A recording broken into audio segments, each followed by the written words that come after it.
Today we're going to be packing with a Decker pack saddle, and I'm going to show you how to manty a load so that you can put it on a Decker.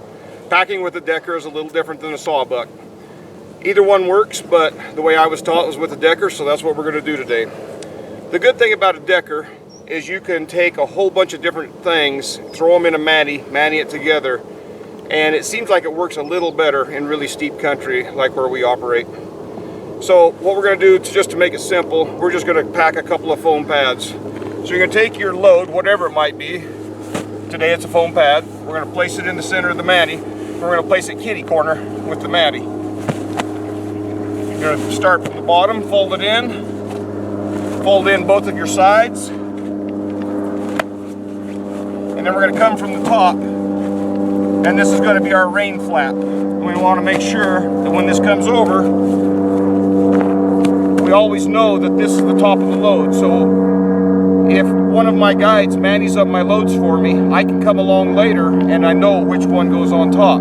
So if we're packing bread or eggs or something to that nature that needs to be at the top of the load, we know where the bread and the eggs are going to go, because we can look at this rain flap and say, well, the rain would normally wash off of this, so this must be the top of the load. We're going to take our manty rope,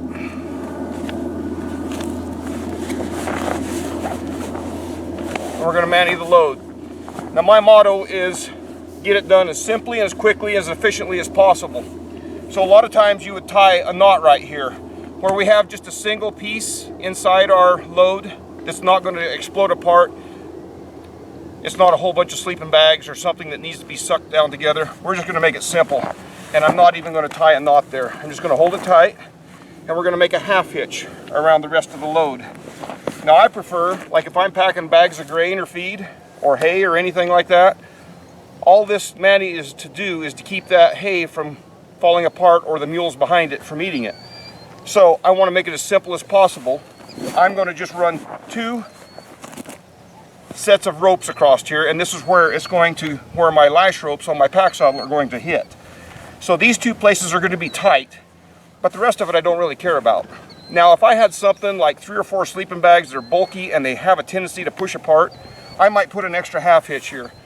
But where I'm just trying to load 6 or 8 mules and get up the trail before dark, I'm going to go as quickly as I possibly can. So I'm going to put 1 half hitch across here, plus my original one right here. I'm going to come around the load.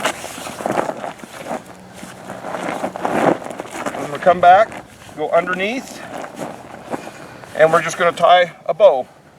Come around, tied our bow, pull our slack, and when we're done, we're going to tie a half hitch right over our loop. Now I can pull on this all day long and it's not going to come undone. I do up my slack, and my slack is going to go to the front of the load. So if one of my guides comes up, he's going to be able to look at this load and say, this is the part that goes out because the slack is tied up here, and this is the bottom because the rain flap is going to let rain roll off of it.